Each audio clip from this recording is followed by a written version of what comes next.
Thank you so much, everybody, for coming along this evening. My name is Ellen Bradley, and I'm co-director of an organisation called UK Youth for Nature. And we are a network of 16 to 35-year-olds from across the UK. And our kind of strapline is with the UK's leading youth movement, calling on the government to act on the nature crisis. So with our campaigns, what we're trying to do is facilitate really positive conversations between young people and decision makers. And this evening, we're hosting this pesticide briefing for councillors as part of our Your Wild Streets campaign, which is calling to get pesticides banned, the use of pesticides in urban spaces banned. And so we wanted to pull together this event so that councillors could hear from the experts, because we've had lots of young people having meetings with councillors, we've been sharing information, and we've realised that actually what would be really helpful if you guys get to speak directly with the scientists and some of the other councillors who've gone pesticide free, so that you can hear about how it all works. So we've got three fantastic speakers this evening. I will let them properly introduce themselves in a moment. But we've got Nick Mole from Pesticide Action Network. We've got Professor Michael Antoniou from King's College London, who's going to talk to us about some of his research on the health impacts of pesticides. And we've got Alistair Wilson, who is going to share his experiences on Cambridge Council of going pesticide free. So what we're going to do is they will give some short presentations, and then we will have some time at the end for a Q&A. So if you have any questions throughout, please feel free to pop them in the chat. But if you also want to ask your question at the end, please put your hand up and I will ask you to unmute. So without further ado, I'm going to hand over to Nick for his presentation. Great. Hello. Thank you, Ellen. Yes, I'm Nick from the Pesticide Action Network UK. I may have met or spoken to some of you in the past. I've been running our Pesticide Free Towns campaign for the last 10 years, so working closely not only with the public and organisations like UK Youth for Nature, but also with councillors from sort of parish right up to county level across the UK to deliver this thing. So I'm going to try sharing my screen with you. I've lost the share button again. There it is. Got it. And give you a... Is that working? Everyone see that? Thumbs up from... I can't see anyone anyway because the camera's off, but I'm going to assume we're all good. Excellent. Fantastic. So I'm going to give you a bit of an overview because you've got two absolute experts, one on health and one on actually delivering a pesticide-free town. So this is more of an overview and a look at what is going on, what needs to happen. So pesticides in the urban sphere. Obviously, most people associate pesticide use with agriculture, but actually there is quite a lot still used in our towns and cities. And when we talk about pesticides in the urban sphere, the vast majority of that is the herbicide glyphosate.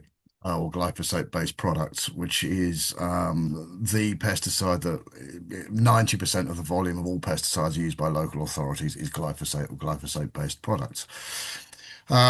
You're probably aware that glyphosate has quite a bad reputation due to a variety of things, not least its impact on health. Michael will delve into that, and I'm sure shock you. But why is it used, given that we have all these associations with it? Well, there are three reasons. It is effective, does exactly what it's supposed to do. It's cheap, and it's very easy to use. So you know it is quite an attractive way of dealing with weeds for sort of cash-strapped local authorities. So how much of it is being used? Well, the answer is we don't really know how much we're pumping out into the environment in our towns and cities, parks, schools, playgrounds, etc. So the official statistics presented in the amenity survey, which was commissioned by DEFRA, published last month, suggests that 5,857 kilograms of herbicides, mainly glyphosate, were used by local authorities in the UK in 2024. And that's the figure that is going to be used sort of as the official amount, which ministers or members of the councils, etc., will look at and say, well, that's not very much. However, we, Pan UK, undertook some freedom of information research. Again, some of you may have answered that, to look at the use figures for 2024. That showed that actually this was responses from councils directly to us about their pesticide use, that 354,000 kilograms were used. And this is still a massive underestimate because not every council. Well, we didn't contact every council. We contacted about 400 roughly. Not all of them provided figures for their use. So again, this is a massive underestimate. Um, and there are absolutely no figures whatsoever for home and garden use. So, there's an awful lot of this stuff going out into our urban environments. So what are the problems associated with glyphosate use? Well, impacts on human health have been fairly well documented, and you will hear much more about that. But its links to cancer, its links to birth defects, its harm particularly on children and their development are of huge concern and growing concern. And again, Michael, I think we'll talk about that. But there is more than enough well-researched, peer-reviewed scientific evidence to adopt a precautionary approach to the use of glyphosate, particularly around children. And we did a study last year where we went out and tested a number of children's playgrounds in a number of locations. So we were swabbing slides and swings and all of the play equipment that they used, and we also took sort of soil and grass and leaf and sand samples as well. And in nearly every playground, there was evidence of glyphosate on the equipment that the children were playing on. The only place that didn't have any residues of glyphosate was in Hackney, where they haven't sprayed in parks and green spaces for many, many years. And I thought that was quite indicative of the benefits of going pesticide free. But it also impacts more widely on the environment. So glyphosate and its breakdown product, AMPA, are particularly harmful to aquatic ecosystems. So are already hard pushed, hard stretched, water bodies. We've got sewage going in them. We've got all this going in them. So our aquatic ecosystems are under attack. And it's particularly a problem when used on hard surfaces such as on streets and pavements. The runoff into water bodies is heightened. You don't get the opportunity for it to be absorbed by the soil, although that brings with it its own suite of problems as well. And the impact on biodiversity. The overuse of herbicides is destroying plant diversity. And that has a knock-on effect on many other species, all the way up, as Rachel Carson so clearly demonstrated in Silent Spring. There is also a growing body of evidence that glyphosate can directly harm and impact bees and other key pollinators by interfering with the important systems that they have for navigation and foraging and reproduction and that kind of thing. And where councils have stopped or reduced their use of glyphosate, we've seen fairly quickly a rapid reintroduction of plant diversity. We've seen red list plant species popping up on the pavements of Brixton, and again, I think Alistair will talk about the impact in Cambridge as well. But again, in Hackney on the housing estate, in the first year, we saw 27 native plant species self-seed because they were no longer being sprayed with glyphosate, and I think that in itself is a victory. So are there alternatives? Well, yes, there are. However, there are some key things that need to be taken into account. There is no silver bullet. There's no like-for-like replacement of glyphosate. It is cheap, it's effective, it does exactly what it's supposed to do. You need to have a clear policy framework if you're going to phase out pesticides. Too often, the best intentions of we're going to stop spraying and using this tomorrow fall apart because there's no plan in place. It takes time. It won't happen tomorrow. It won't happen next week or the week after. But it can be achieved if you think it through and realize that it's going to take time. And then communication is really vital. So whether that's communicating with the public about what you're doing, what the benefits are, and what they can expect to see, or whether it's communicating with your officers about what they're expected to deliver, that is a really vital element. So everybody knows what's happening, why it's happening, and what the direction of travel is. So more specifically, there are a number of approaches. As I say, there's no silver bullet. So really developing a phase out plan is about finding the suite of techniques that best fits your surroundings. And there are so many different factors at play that there is no one particular solution. It's about the need to find out. But setting areas aside for biodiversity. A lot of the spraying is a sort of spray by numbers. We'll spray X kilometers of road 3 times a year. whether it needs it or not. Well, could we actually leave that bit to rewild, if you like, or do we really need to be doing this? So, doing that prevention, I think, is a lesson we've all learned since 2019. It is much better than a cure. So, building better, building things that will stop weed growth where they are. Things like mulching in parks rather than spraying, brushing, getting rid of detritus, so you don't have habitats for weeds to build up in the first place, is a much better way of doing it than having to deal with it later on um, in the season.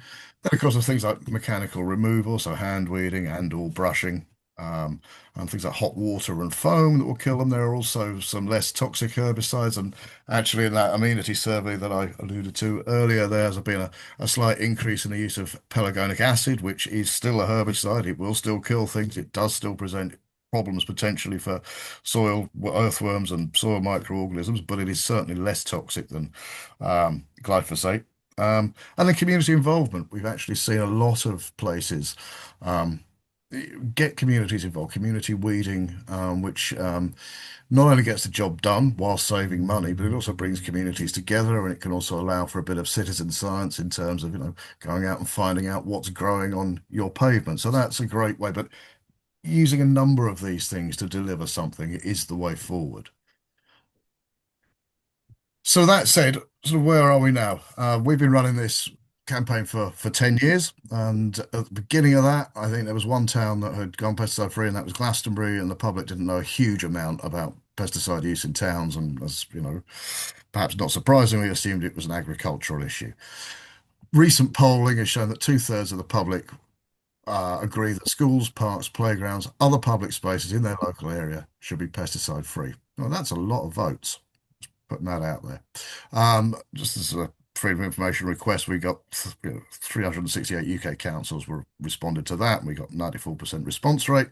About 45% of UK councils, uh, and this doesn't include many sort of individual town councils or parish councils, so there's a sort of slightly higher tier, are taking some kind of action to end or reduce their pesticide use. And then this is the figure of what we got for the amount of pesticides that were used in 2024, 354 tons.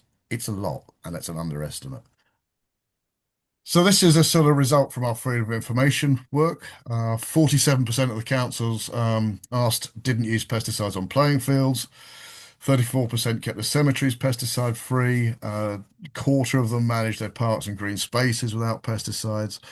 23% of councils reported using no pesticides on hard surfaces. And then 55% of the public were happy to accept more weeds on the pavements in their local area if it meant protecting humans and wildlife from pesticides. And again, that is a majority, which is great. So what are the benefits? Well, in terms of protecting your staff from exposure to these things, which can cause things like non-Hodgkin's lymphoma, um, you that's something I think councils should take very seriously. Not only to keep the staff healthy and safe, but also to avoid potential lawsuits later on down the line. That become a thing. Getting ahead of the game, so preempting any changes in pesticide regulations, and it is quite possible that that will happen. And we've seen that numerous times in agriculture where something changes and all of a sudden nobody knows what to do. So actually getting ahead of the game could be really good. Reducing your costs, and costs are definitely an issue. The short term, again, Alistair will talk about this. Short term, the costs are likely to maybe go up, but there are some interesting ways of looking at this funding that can keep that down. But over the long term, and this is the experience from Europe, where places like France and Belgium and Luxembourg have been pesticide free for many, many years. In the case of some of the cities in Belgium, up to 30, going on for 40 years of being completely pesticide free. What you see is actually the costs come down as the new management techniques come in. Actually, less maintenance is required. And that's sort of harking back to the bit I made about, it won't happen overnight. It takes time. But once you get it embedded, once you get the new systems in place, you can reduce your costs in the long term.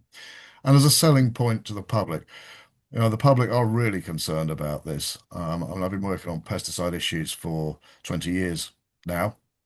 And when I started, the public knew nothing about any kind of pesticides. They now know about two. They know about glyphosate and they know about the ones that kill bees. And the polling that presented, we've undertaken, and the results we've got from that, I think, are fairly, um, you know, I think show clearly that this is a concern of the public. And I get calls from the public, two or three at least every week of the year. Well, that spikes rather during the sort of April to September spraying season. So it is a real concern to the public. And whilst you do get those that want to see everything managed within an inch of its life, I think actually the weight of opinion is on the other side. And you as councillors will know that nobody ever, or very, very rarely, writes to congratulate you for something you've done. It is to complain. So again, one of your communication strategies is to get those people that support to come out and outweigh the people that might throw in a complaint because there's a blade of grass out the way, or there's a threatening looking dandelion outside their front door.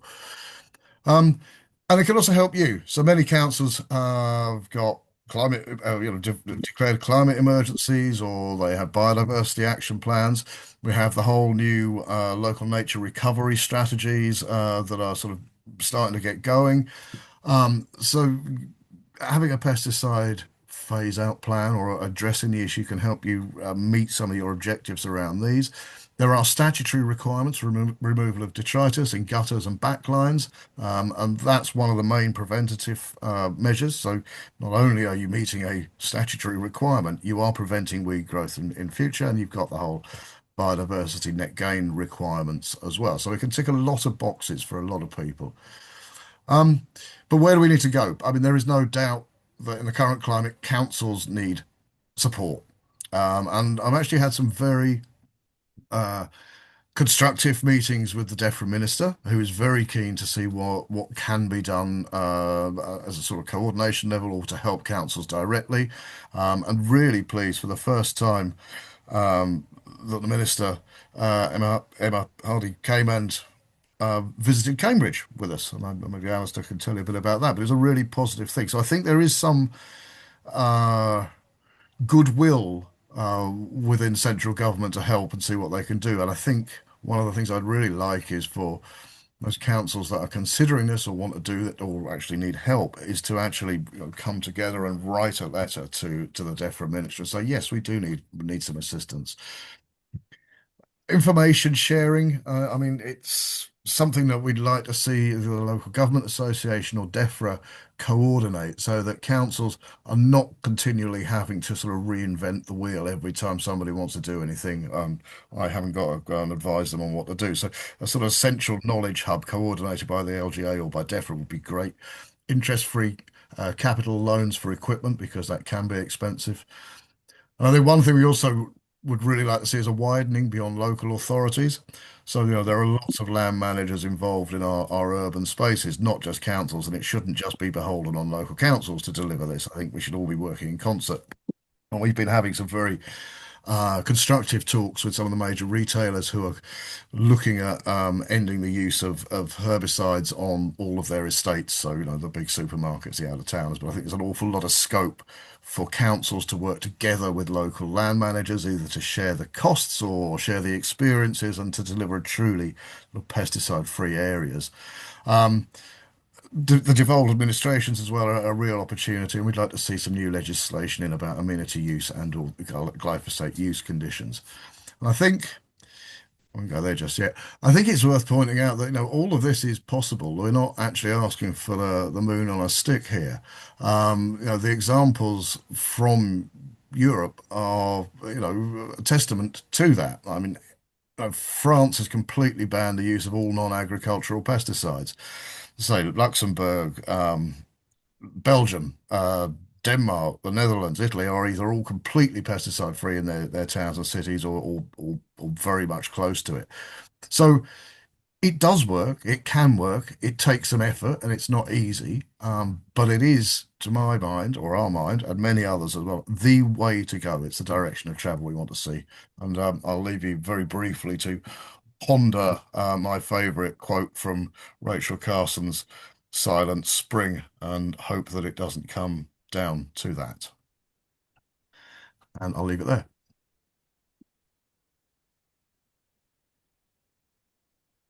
Fantastic. Thank you so much, Nick. Michael, over to you.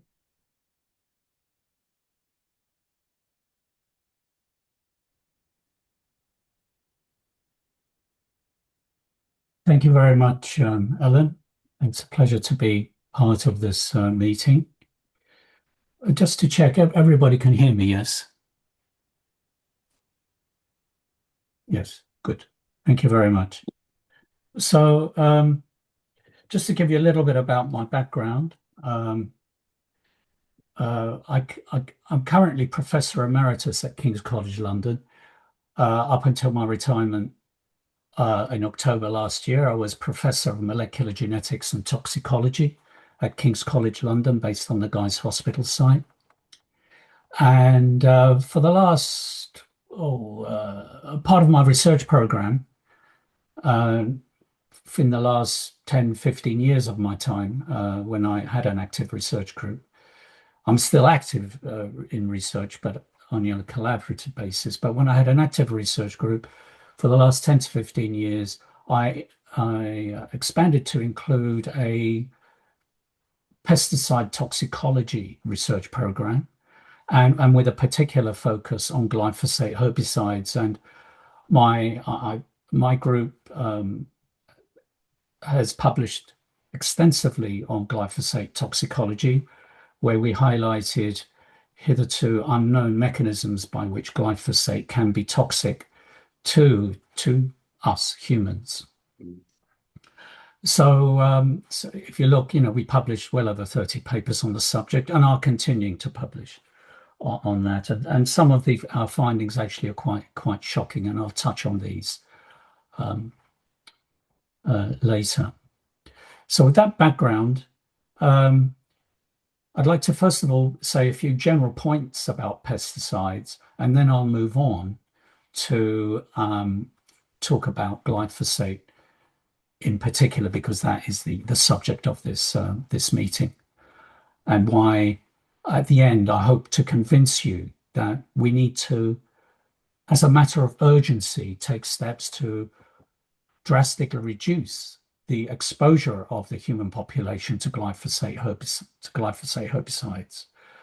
And one key way in which this could happen is to ban their use in urban environments. And there'll be other steps to take in an agricultural context, but banning their use within an urban environment would be a significant contributor to that as well. But let's continue and see why I express that urgency. First of all, pesticides. What are pesticides? Well, we know what they are. They're designed to kill a pest. So in other words, by definition, they are poisons. And they are poisons to not only the target organism that you're trying to kill, whether it's a weed killer, a herbicide, or an insecticide, or a fungicide. They will kill not just what you intend, but also what you do not intend. And that happens in an agricultural and it will happen in an urban context as well. Now, because they're poisons, they're recognized poisons, there are regulations that control their use, and there are regulations that are put in place to make sure that a level of exposure beyond which is deemed unsafe will not be reached. So I'll go through the glyphosate in this context later, but just one other point, a couple of other points I wish to make before. Firstly, all pesticides, not just glyphosate-based herbicides, but all pesticides are never used as isolated, what we call active ingredients. So let's take glyphosate as an example. When you buy, or a farmer or a gardener at home, or when they're used by council to spray the streets, when you buy glyphosate herbicide, usually it's a Roundup formulation, it is not just a solution of glyphosate alone. In fact, if you were to make a solution of glyphosate in water, you can do that quite easily, and you spray that onto plants, nothing happens. Why is that? Because the glyphosate cannot cross the plant cell walls, cannot get into the plant, and can't act to kill it. So the commercial glyphosate herbicide formulations that are used, and which all people occupationally and non-occupationally are exposed to, are mixtures of glyphosate and a number of coformulants or adjuvants. These adjuvants have fulfill a number of roles, but one key role of adjuvants is that they basically punch holes in the plant cell walls that allow the glyphosate to get in, and then the glyphosate kills the plant through a known and established biochemical mechanism. Now, this is very important because to recognize that glyphosate herbicides are a chemical mixture, because the additional coformulants, the adjuvants in the commercial formulations, are highly toxic in their own right.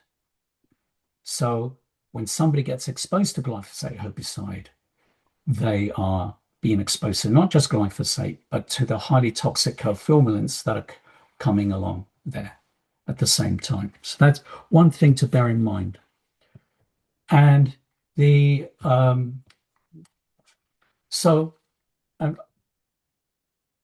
the other thing that is generally the case with regulation of pesticides is that the established so-called safe level of exposure, maximum safe level of exposure for a pesticide, is only established one chemical at a time. Now, that does not reflect real world scenario, because obviously people are exposed to multiple pesticides, especially through the food supply. It's not just going to be glyphosate, it's going to be insecticides and fungicides, potential exposure there as well.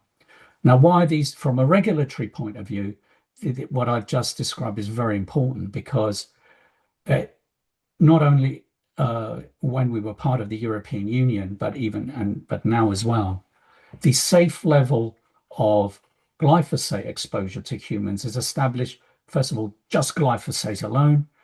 The toxic coformulants are not factored in to the establishing the safe level of exposure, and the glyphosate level of exposure is considered in isolation of other pesticides as well.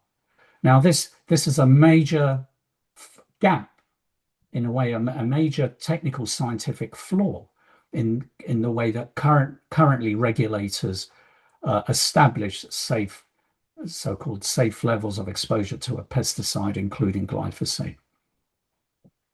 So with that kind of general background, what we've done in my group over, as I say, over many years now, is that we have investigated the toxicity of glyphosate and glyphosate herbicides, typical commercial formulations of glyphosate herbicides. Okay, sorry.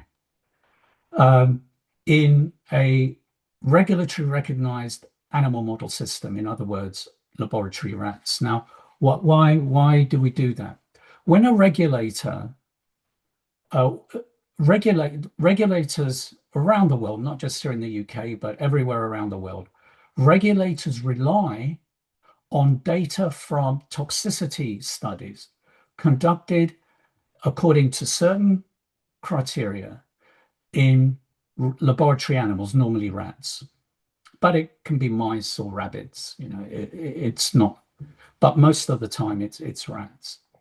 And what the regulator does, it looks at data that where the rats have been exposed from a high dose where they see where toxic effects are seen, until you end up to a dose where apparently no toxic effects are seen, establishing what's known as a no observed adverse effect level. Now, a rat is not a human, so having established what a perceived no observed adverse effect level in the rat, that figure is then reduced by 100, and that is what's set as a safe dose for humans. And in the case of glyphosate, going through this process, the safe dose of glyphosate for us as humans here in the UK at the moment is 0.5 milligram per kilogram body weight per day. For somebody of my weight, it means I can ingest 30 milligrams of glyphosate every day. And according to regulatory set guidelines, this figure, I can ingest that amount day in, day out for all of my life, and I will not suffer any adverse outcome. Now, are these values accurate? Has the regulator got it right here? This is really the fundamental question. Well, not just in my group, but many groups around the world have shown that actually glyphosate can cause toxic outcomes in laboratory animals. Some of these outcomes having now seen in human epidemiological studies through multiple mechanisms. One of these mechanisms, which is particularly crucial and which has been known since the late 1970s, is what is known as oxidative stress. I don't have time to go into that in great detail, but oxidative stress is something that can happen through our oxygen-based metabolism, the way, the oxygen we breathe and the metabolism based on that. Things can get imbalanced regarding oxidative metabolism, and you end up with what is known as oxidative stress. This oxidative stress is basically dangerous because the molecules, the reactive oxygen molecules that constitute oxidative stress, can cause wide-scale damage, cellular damage, and they can also crucially damage your DNA. And we know that DNA damage is a recognized major risk factor for cancer. So oxidative stress has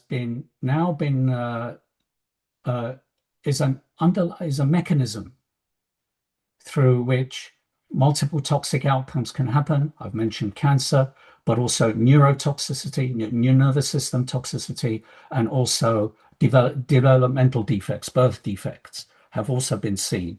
Also,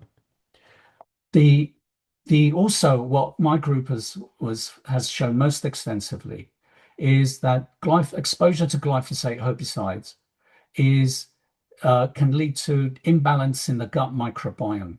I'm sure we're all familiar with just how the microbiome is hardly out of the news these days.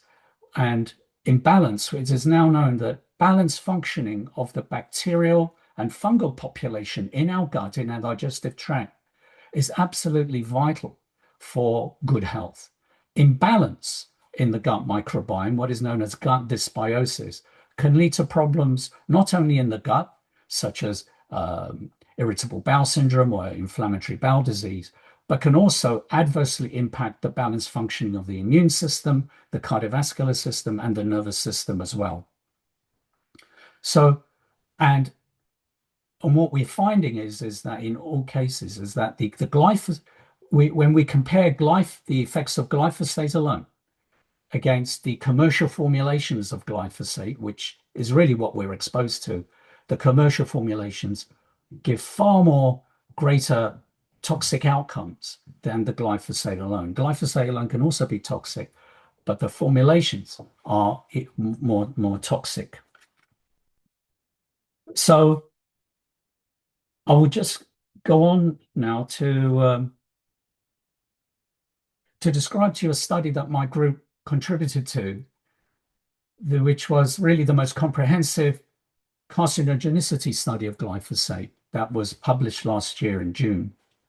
It was a study led by the Ramazzini Institute in Italy, and they're experts in carcinogenicity studies where they investigate the cancer-causing potential of different chemicals.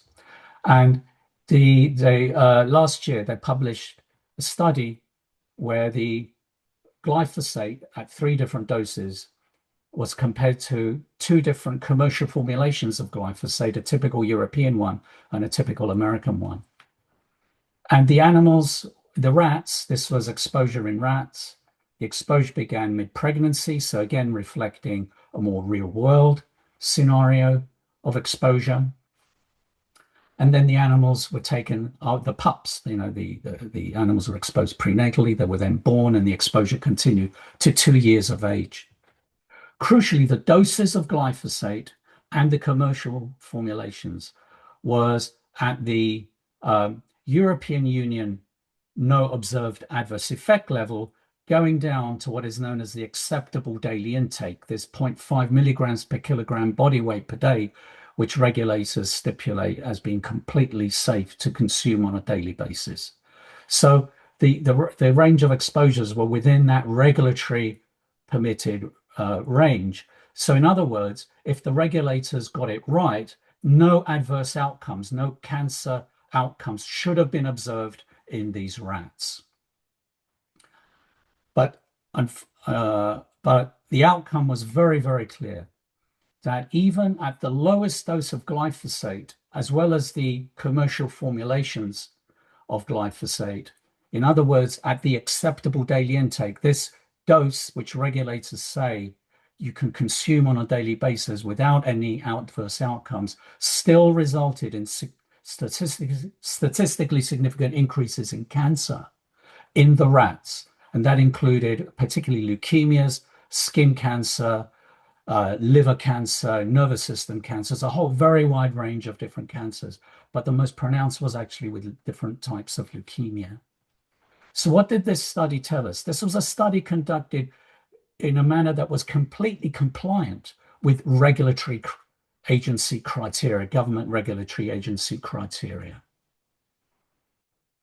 And what was found was that even the lowest dose, which was the dose that regulators say is completely safe to consume on a daily basis, still resulted in cancer, which means that the acceptable daily intake for glyphosate is incorrect, and that regulators need to revise that downwards drastically. My feeling is that I believe, although we don't have the scientific evidence, but at least an 100, if not an 1,000-fold decrease in exposure to glyphosate herbicides needs to be urgently enacted to better protect the public.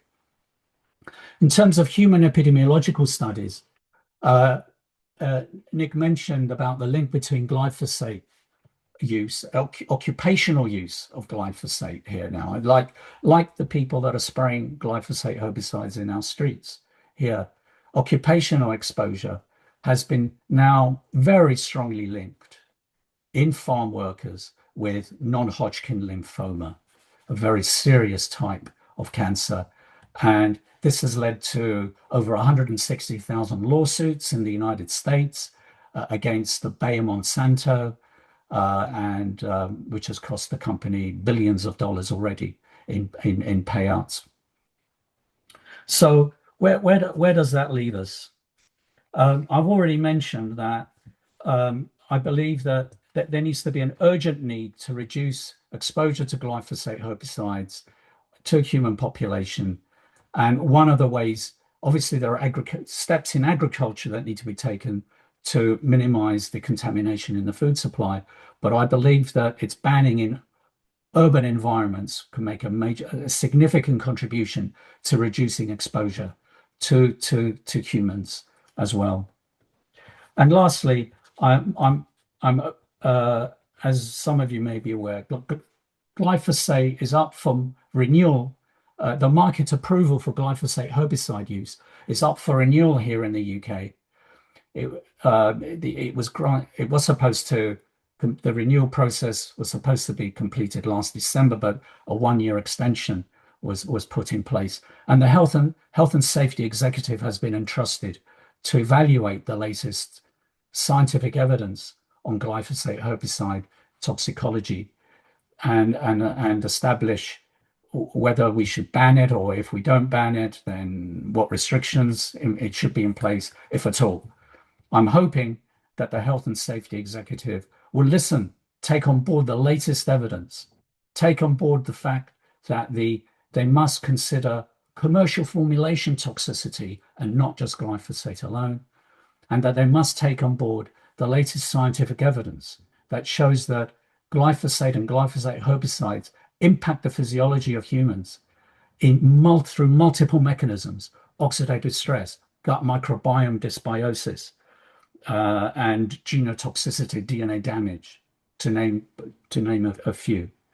And I'm hoping that if they take that on board, we will have put in place a sensible regulatory framework for glyphosate herbicides that reduce its use and reduce exposure to better protect public health. Thank you very much. Thank you so much, Michael. There's definitely some really scary data there that shows that we, at the very least, need to be adopting a precautionary approach with the use of these chemicals. It's really quite scary. There were a couple of questions in the chat, which we will come back to at the end. But I think somebody was asking about references for the studies. So if you are able to, if you could drop some of the links to just some of the headline studies you were referencing there, that would be fantastic. Thank you. Okay, so moving on now to Alistair, who's going to talk about his experience of going free in Cambridge.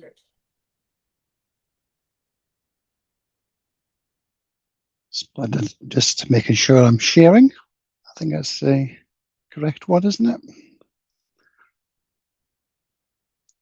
Lovely. Great. Thank you. So thank you for the opportunity to present tonight. Alistair, I work for Cambridge City Council as the Assistant Director for Public Realm and Environment. The role is quite broad in respect of civic presentation. Until recently, the activities have included routine use of herbicides in a range of settings, all of which Nick and Michael have talked about. So I've been asked to share what we're doing in Cambridge and how we've stopped using routinely herbicides, what we've learned from that experience, and what it may mean for more widely for others who want to follow a similar route or a similar path. So I'm going to start off by just expressing that it is possible to stop using herbicides, but it's not a simple one-on-one replacement.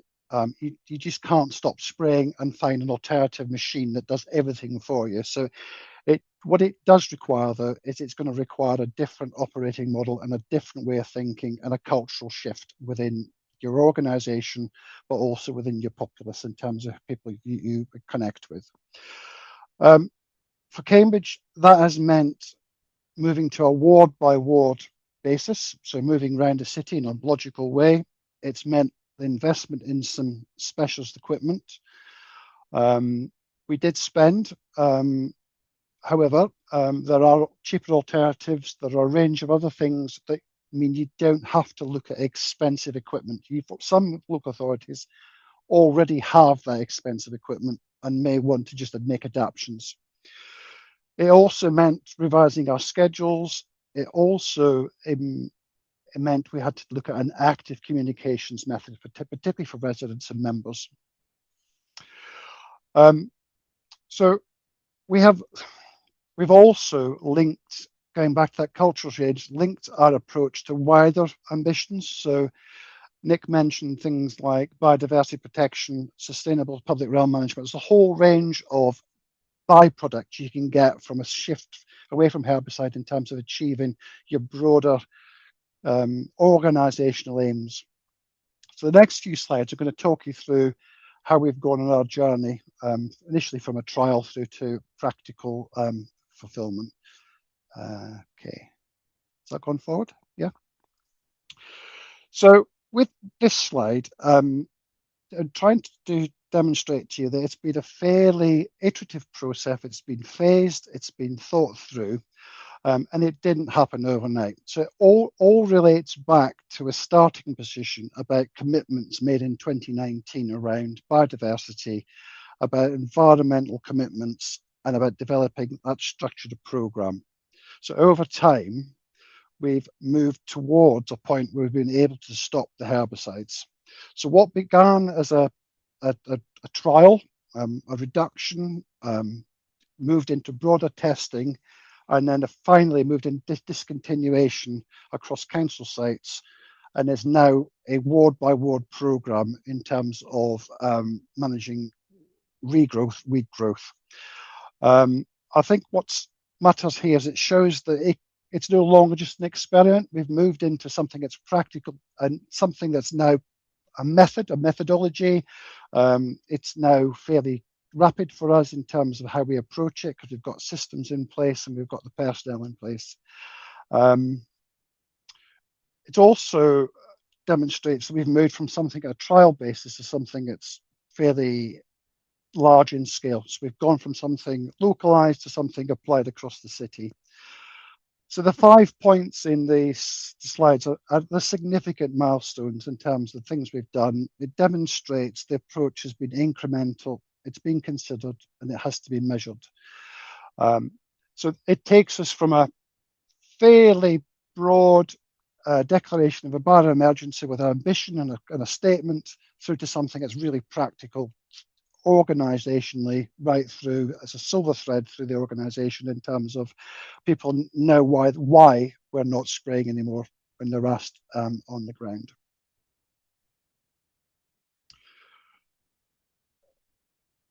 I think I would say that what we're doing here is not about it's not about a tool choice. It's about a service model.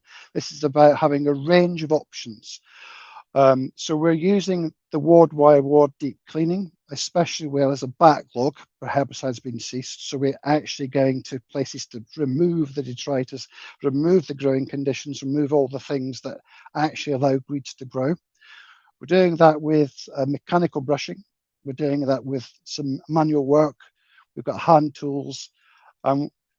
What we're not relying on is a single substitute for spraying. We've got a range of things in our arsenal to help us with that. One thing that I haven't updated these slides for tonight, but we are looking at a product which is called an e-weeder, which is effectively electrocutes weeds. Again, something that we've identified in our work patterns where we have difficulty with monoblock paving, where you get a build-up of detritus in cracks, something that we needed to respond to. So I've got some links at the end, but I can direct you to for that product. I think it's also important that we have to coordinate, particularly with the deep clean. Traffic management is difficult and getting people to move cars. So there's a relationship with the highways team and making sure we can get in to do the work that's required. It's often that requires concerted effort, particularly around communications and also about expectation management. And what is interesting, we have better responses where we use councillors to do the communication than we do from communication, for instance, letter drops. There seems to be a how would I describe it, a social pressure by using councils in terms of, can you please move your car? So that has been really quite helpful in terms of a different style of approach. We've also found we need to keep repeating messages. We have to explain to people why the streets have changed, why standards have evolved. We've also had to explain the work is quite labour intensive, and it's more visible than the routine spraying.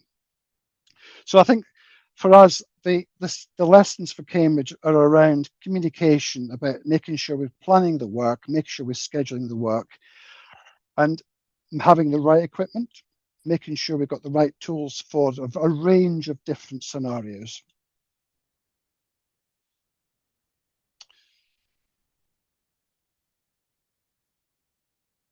So the challenges for Cambridge have been around, particularly around hard surfaces and where we've got established weeds, and that has been really difficult.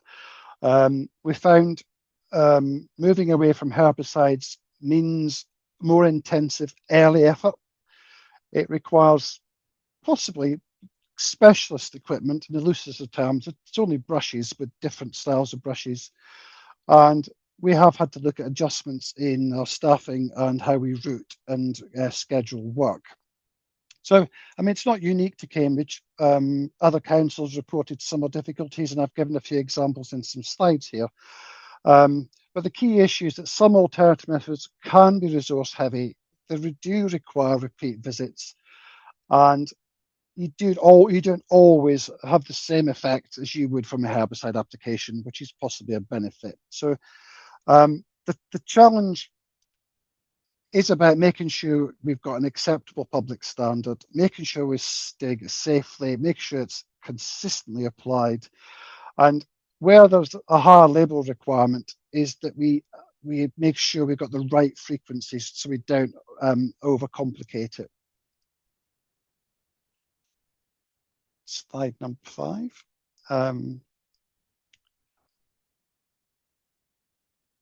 So one of the broader lessons for Cambridge is that the future market is unlikely to find a simple replacement for glyphosate. Instead, we're going to look at we're looking at what's called a stack solution. So it includes things like mechanical methods, manual crews, routing, scheduling, communications, monitoring, in some places, selective use of tools where our performance is weak. So the thing I talked about earlier about the e-weeding is an example where we've had to look at our methodology because we're just not achieving an acceptable level of public standard. Alistair, I'm Yes. so sorry to interrupt. Would you mind, so currently your slides are not on slideshow mode, and somebody in the chat has asked if you put them on slideshows just so the text is a little bit bigger. Perfect, thank you. Is that better? Did that work? Yeah, good. I've done it, knocked it back, have I? Yeah, that's perfect, thank you. Yeah, excellent. Where do we get to? Yeah, so I mean, in terms of this slide is intended to show national policy direction as well.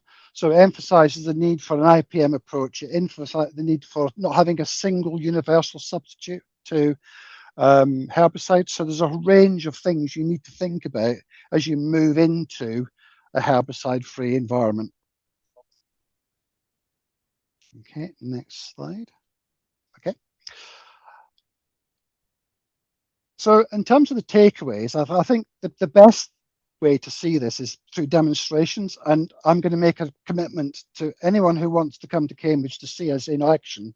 Please feel free to do so. I'm very happy to run to show people how these things work. There's real value in seeing the operations in a real world and understanding what labour requirements there are, why we look at repeat visits, and just hearing directly from staff who are doing the types of work. I think it's also helpful for people to see the types of machinery, just to recognise that just not one thing that's going to work for us. So demonstrate to you the types of activity you're going to have to work into the culturally change your organisation, particularly around communication, about planning, about traffic management, just responding to a different way of working. Because at the moment, you can go out early in the morning with a herbicide application or late at evening, but this requires a complete change into a cultural change in terms of your workforce and your methodologies. So I hope that's given you the broader context of what we're trying to achieve in Cambridge. There's a couple of connections in there. I've put a QR code to a recent report that our elected members considered. There's also a link here about e-weeding, and there's also a link here to some of our web management pages. I think the point I'd go back to that Nick made earlier in terms of with the right planning, having realistic expectations and the combination of methods, we could all make real meaningful progress towards having no herbicides. The other benefit, the other indirect benefit of that approach is you also start to make commitments to broader complex items such as climate change emergencies, local nature recovery strategies, biodiversity strategies, rewilding, verge management, nature city applications. It opens up a whole range of other things for you to have a think about just from one simple step. So thank you for the opportunity. I hope that's given you a flavour for what we're doing in Cambridge, and I'm very happy to host at any point if anyone wants to come and visit. Thank you. Thank you so much, Alistair. That was really interesting. And I really liked what you said about the emphasis that you put on the importance of communication and kind of bringing people along with you. I think that's super, super important. And obviously, Nick shared in his presentation that people really do want this. They want to create the change and to phase out pesticides, but people need to understand what kind of change is happening and why it's happening, so they feel like they're part of the process as well. So I really like that you talked about that. So, okay, we've got some time now for questions, and there's questions in the chat, but if people want to ask questions directly, please feel free to put your hand up.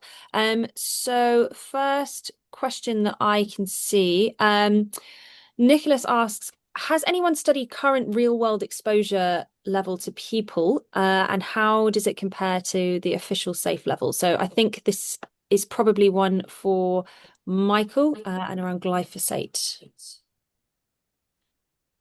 This is a very good question, and there are actually very few studies that have looked at what we call real-world exposures.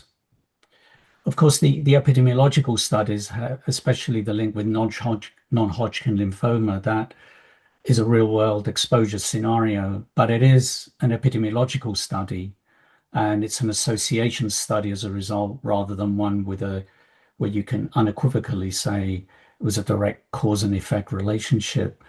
But most of the animal studies have tended to test what regulators say are safe to be exposed to, and that's seriously found to be wanting, even if that still comes out as on the higher side, higher than what would be a typical urban, rather than, we have occupational exposure, which is because especially someone who's a farm worker who's spraying perhaps more than once a year, even over many years, they're at greater risk of chronic exposure than perhaps someone in an urban environment who is ingesting most of their glyphosate through food, but of course, outside as well, where it is being sprayed. I'm only aware of one study where a real world exposure, it was work that I was also involved with actually, where Roundup, a typical Roundup a typical European Roundup formulation was fed to rats at a glyphosate dose. So this is not glyphosate alone, but a glyphosate commercial formulation, which, as I say, is what we are exposed to anyway. And the dose was incredibly low. It was I did the sums, and it's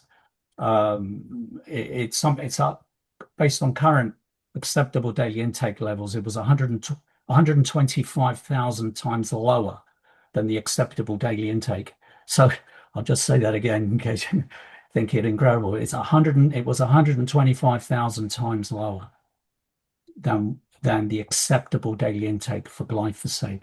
And what we found when we analyzed different organs of these animals was that there was indications of kidney damage, structural and functional damage, but more severely, liver function was severely compromised, and the rats ended up with a non-alcoholic fatty liver disease condition, which is a serious condition. I mean, 30% of the British population suffers from non-alcoholic fatty liver disease. And we were able to identify in this study for the first time that glyphosate herbicide exposure is a potential risk factor for developing this condition. So I take the point. It was a good question. Apart from that, there isn't a long-term study looking at really very low doses.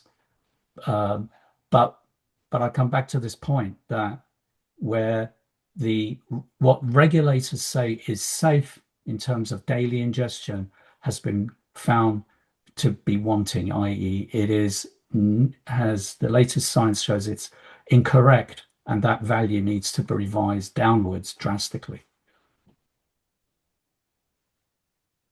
Thanks, Michael. 125,000 times lower. That's absolutely terrifying. Nick, did you want to come in? Yeah, I think there was a question there about how does the safe level set. But I think it's really worth pointing out that much of the science, I mean, all of the toxicology for pesticides, every pesticide, not just glyphosate, comes from industry, the people that manufacture it. It comes from their studies, and there is little to no third-party access to that to look at their findings. But there is a long, long history of factual inaccuracies, suppression of evidence of harm across the board with pesticides. And actually, just last year, one of the main studies that sort of showed that glyphosate was safe has been retracted because it was shown that it was ghost written by Monsanto, the company that make glyphosate. It was actually written by them and put out as an independent study. There are another 2 papers on glyphosate safety that are currently undergoing a bit more scrutiny and are likely to be retracted for the exact same reason. So there is an awful lot of industry pressure. There's an awful lot of substitute. This is across the board with pesticides, and there's no access to scrutiny. And there's a lot of money involved in the sale of pesticides. There is no denying that. So there's a lot of subterfuge. But I think the point with urban pesticides is that it's not up to us, or it's not up to Michael to say, what is safe and what isn't safe. There is more than enough evidence to show that there is a potential for harm. And the problem is people react differently to different things. You can be a lifelong smoker and never get cancer. You can not smoke and get cancer. You don't know what's going to be, you're going to react to something. But if we know it has links to cancer, or we know it has links to birth defects, and there is no real justification for using it, which there certainly is in the urban setting, then we should take a precautionary approach and not use it, unless it can be proven to be 100% safe, which it never can be. So I would say that would be the responsible, precautionary way to go, and not just wait for more confirmation or call for more research, because call for more research is the industry stalling method to let them carry on using these things, which will be shown time and time again to actually be harmful somewhere down the road. But can I just, before we go on to another question, I just wanted to mention that in the chat, I have uploaded a PowerPoint presentation as part of a meeting that PAN UK organised in the Houses of Parliament back in April last year now. But in that PowerPoint presentation, you will find lots of data. I didn't want to swamp you with all this today, which is why I didn't show, but maybe I should have. But in that PowerPoint presentation, you'll get nitty-gritty detail about everything that I've been talking about, talking with you about today. So do download that PowerPoint presentation and go through it in detail. And just to follow up on one thing that Nick said, this paper published in 2000, Williams et al., with 3 authors on it. The crucial thing there, why that paper was so important, is that regulators around the world referred to that publication as evidence that glyphosate herbicides are completely safe if used in the way that the Monsanto said. That's always their caveat. But so, for example, I believe even in 2023, when glyphosate came up for reapproval in the European Union, the document that formed the basis for its reapproval for market approval, that Williams et al. Paper was, I believe, referred to up more than 40 times. That's why its retraction. I'm so glad that Nick mentioned this. Actually, I should have done it myself. But that's why that its retraction is so crucial, something that regulators relied on for saying, oh, there's nothing wrong with glyphosate herbicides really, and reapprove it, it was just basically a fabricated publication. And his point also well taken. And this is where I get very frustrated. My group, we've done all this work, regulatory compliance studies in rats, and yet they're completely ignored by regulators when it comes to considering glyphosate toxicology and market reapproval. That's because the regulators rely so heavily on what industry puts before them rather than what's conducted by independent academics such as myself, which obviously we have no conflicts. We are not conflicted.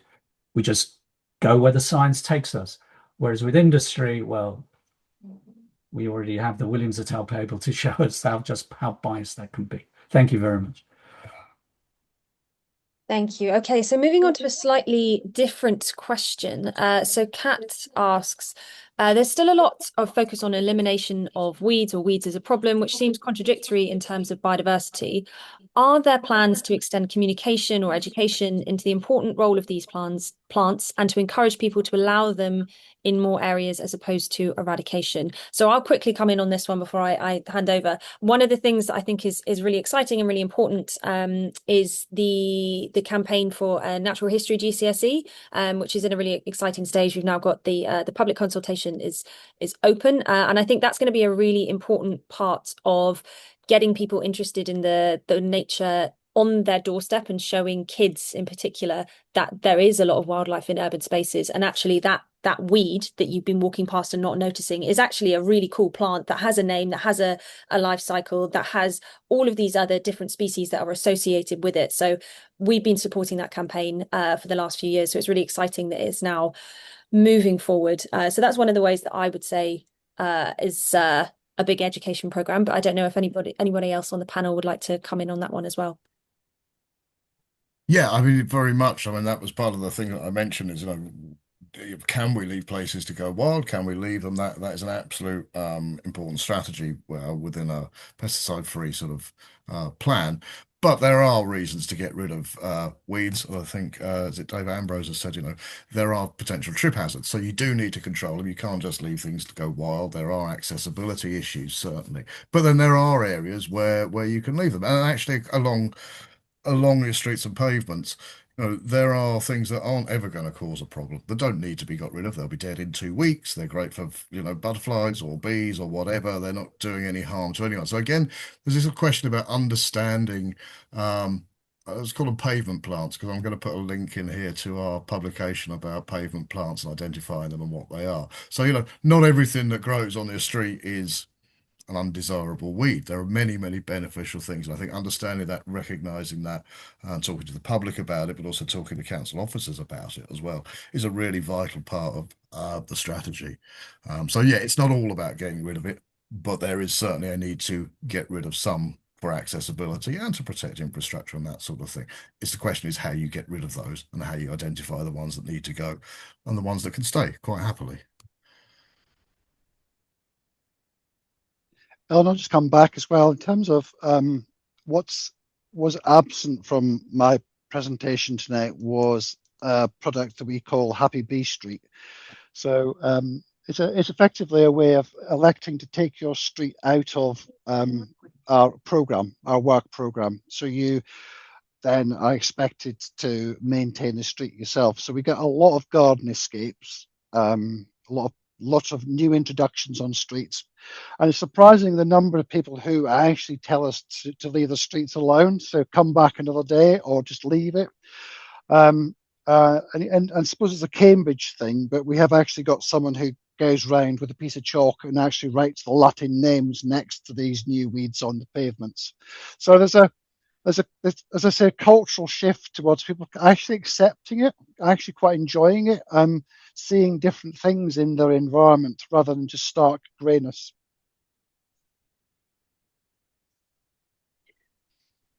I remember seeing a an article in the newspaper about some rebel botanists who had chalked the names of wildflowers on the pavement, and I just love the idea of rebel botanists. I think that's really fun.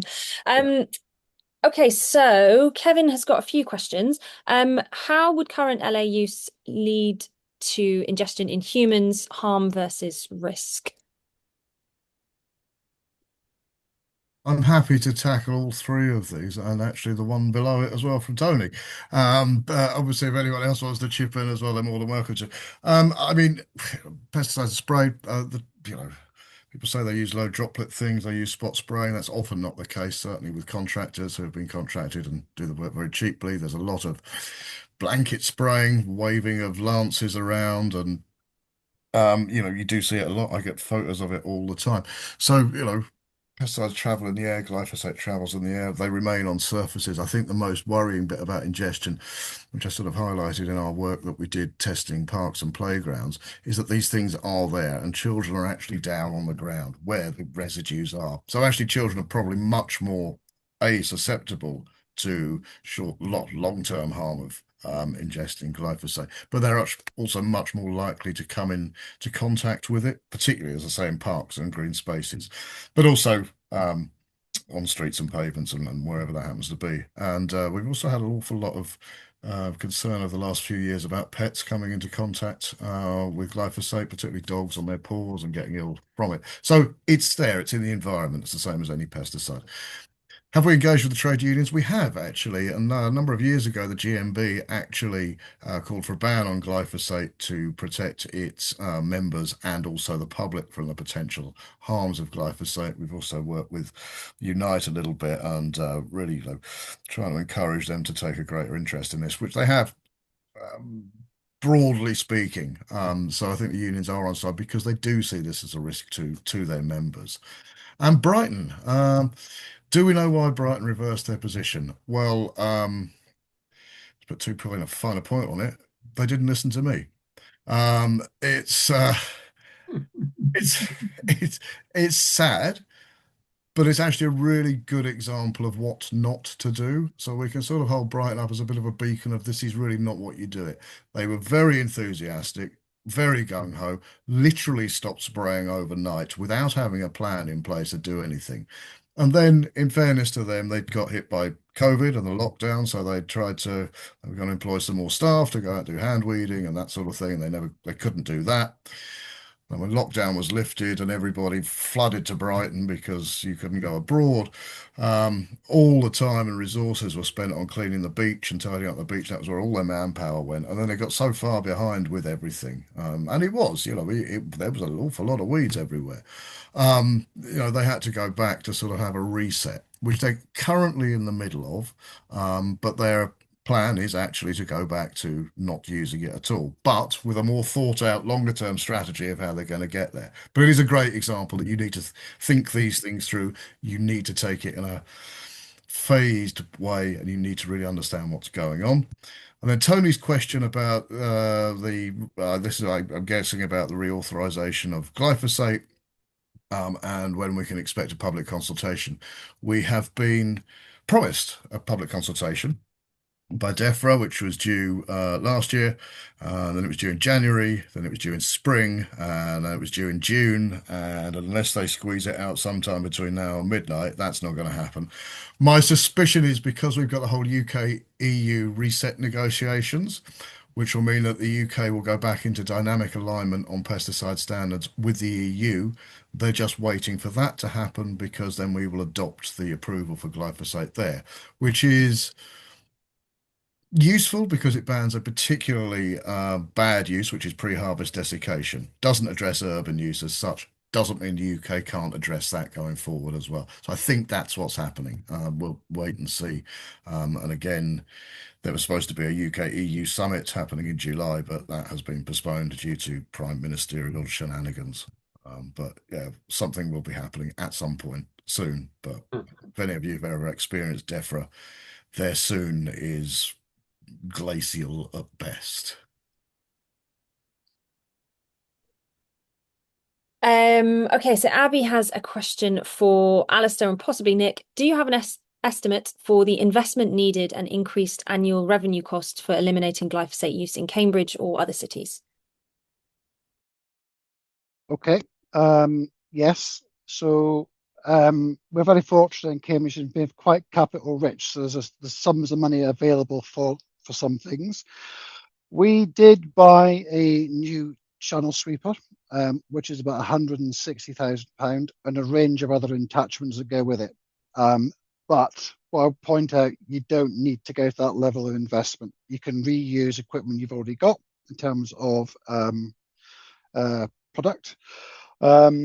Just to give a comparison, so that £200,000, which is capital spend, spread over a number of years, would take 8 years to repay based on what it cost us for glyphosate. So we used to spend £25,000 a year on glyphosate. That would then repay our capital investment over an 8-year period.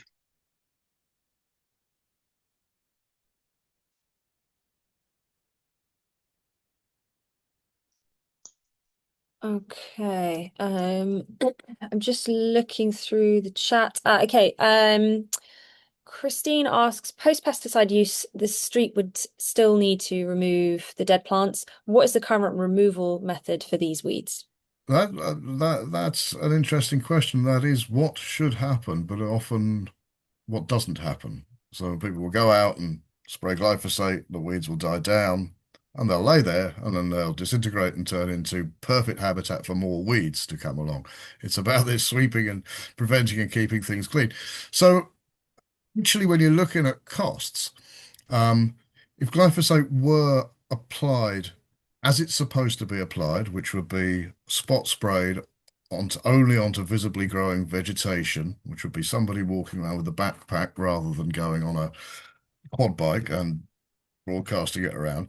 And if then the dead material was then removed 2 weeks later after it had broken down, the costs actually would be a lot higher. And so I think there is some interesting stuff, but that is what should happen, but what often doesn't happen, and it actually exacerbates the problem going forward, and you get into this cycle of more and more growth. So actually, when you're talking about costs, which is to go back slightly to the previous question, I think the cost of using glyphosate, certainly the direct costs and most definitely the indirect costs of its use, are not factored in to what seeking alternatives would actually really cost in the real world. So there are a lot of issues, and also I think with lots of the alternatives, you can sort of things like the hot foam or whatever, you can actually go out and sweeping. You can go out and use them in the rain. You can go out and do it in the wind. You're not limited to when you can use it as you are with glyphosate. So they're a lot more accessible. And I think there is certainly scope for some sort of joined up thinking around councils. It's not necessary for every council in the country to own, a hot water sprayer or a large. There are potentials for sharing capital outlay costs, machinery, etc. But again, also one of our asks for central government is to look at supplying interest-free loans for capital investment for councils who do need to get machinery. So I think there's a lot of work to be done still, but again, there is also a lot of sort of creative ways of perhaps bringing costs down as well. And we've actually got a lot of information about that on our website, about cost alternatives and cost sharing, and everything there. I'll put a link to our general website, but there's a lot of information. It's all free for you to take and use as well. Brilliant. Thanks very much, Nick. Are there any other questions in the chat that I have missed? Lots of people asking about having access to the links. I've downloaded all of or saved the links and the presentation that's in the chat, and I will be, over the next few days, we will share all of those links and also the recording and a written summary of this evening's discussion as well. So don't need to worry about that.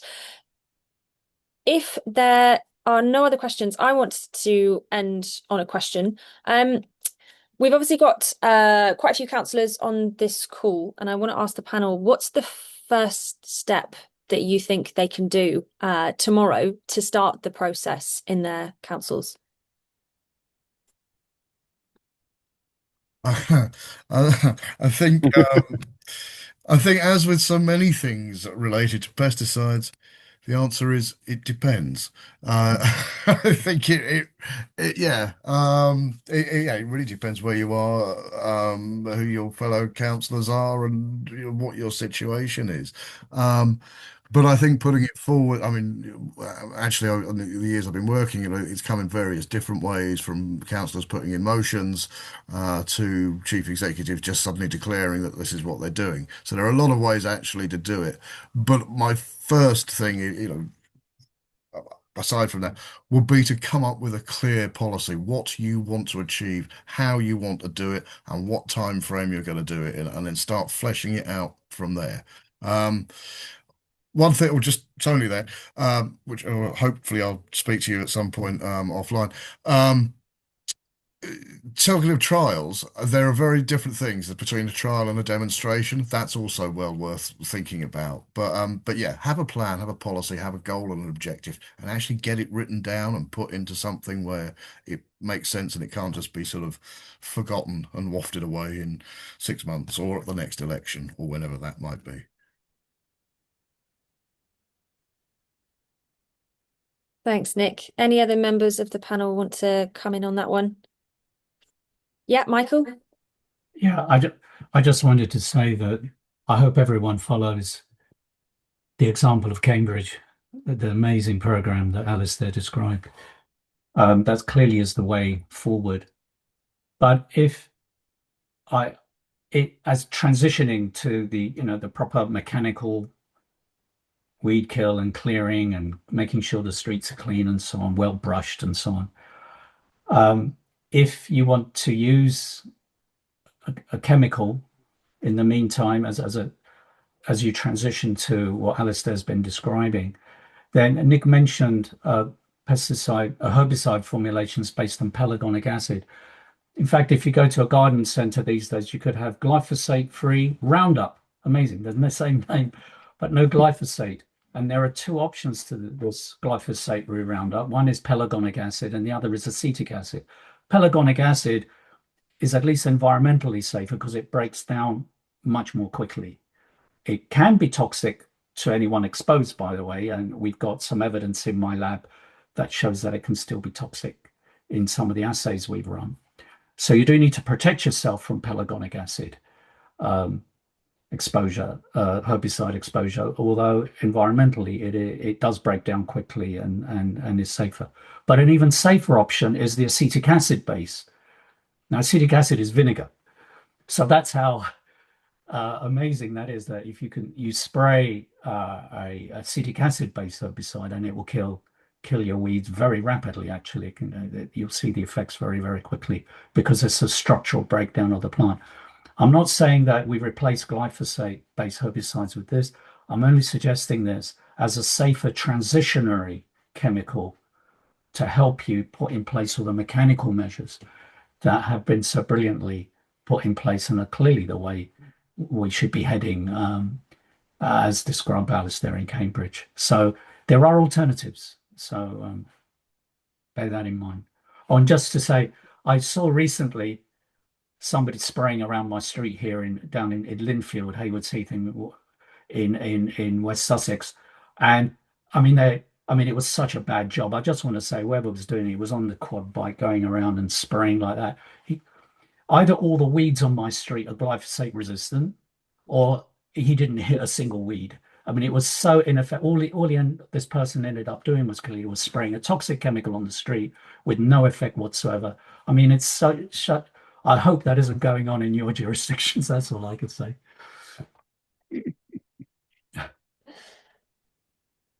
That's terrifying. Alistair, anything that you would like to end on? I think from my point would be is to try and get the topic into the chamber, get it discussed in council, try a motion, try a report paper, try and get a sympathetic officer to write your report. And then you've got an anchor point to work from, so you can then start to move to the transition of herbicide free. If you can't do that, perhaps try by stealth. So when you're asked to comment on local nature recovery strategy or comment on the biodiversity strategy, try to weave in those aspirations, those ambitions in terms of giving officers something to work with in terms of a position that you want to achieve. It may take time, but we've heard the reasons tonight why to try and move to a position where you no longer have to use these toxic herbicides in public spaces. Yeah. If I might just one last thing from us, please. I mean, happily, or maybe Ellen could forward my email around to everybody who was there and people. I'm always happy to chat about anything that comes up, either or Zoom or the telephone, or to actually come and present or help you present a council meeting, committee meeting, whatever it happens to be. So yeah, please feel free to contact me, get in touch. Always happy to talk and advise and all that sort of thing. Brilliant. Thank you, Nick. And I have made a note to share your contact details as well. And Michael, shall I put your contact details in there as well, or wait for people to reach out to you? What would you prefer? Oh, you're muted. Yes, I'm happy for my email address to be made available. Okay. I mean, it's in the public domain anyway. Yes, it is. Yeah. Okay. And I'll be very happy to assist any local council Fantastic. in their efforts. Thank you. And I'd also echo that if any councillors would like to team up with young people in their area, UK Youth for Nature is setting up meetings between young people and councillors to discuss going pesticide free. And we've talked repeatedly this evening about the importance of communication and bringing the community kind of along with you. And if we can do that as a youth group, please reach out to us, because we would really love to work with you. So I am going to leave it there, and I want to say thank you so much, Michael, Nick and Alistair. This has been really, really fascinating and a really, really helpful discussion. So thank you so much for giving up an hour and a half of your evening. We really appreciate it. And everyone as well for coming along this evening and for all of your questions. And like I said, I'll be following up in the next few days with lots of resources and next steps. So I will leave it there. Thank you again, everyone. Brilliant. Thank you all. Thank you. Thank you, everyone. Cheers then. Bye. Bye-bye. Bye.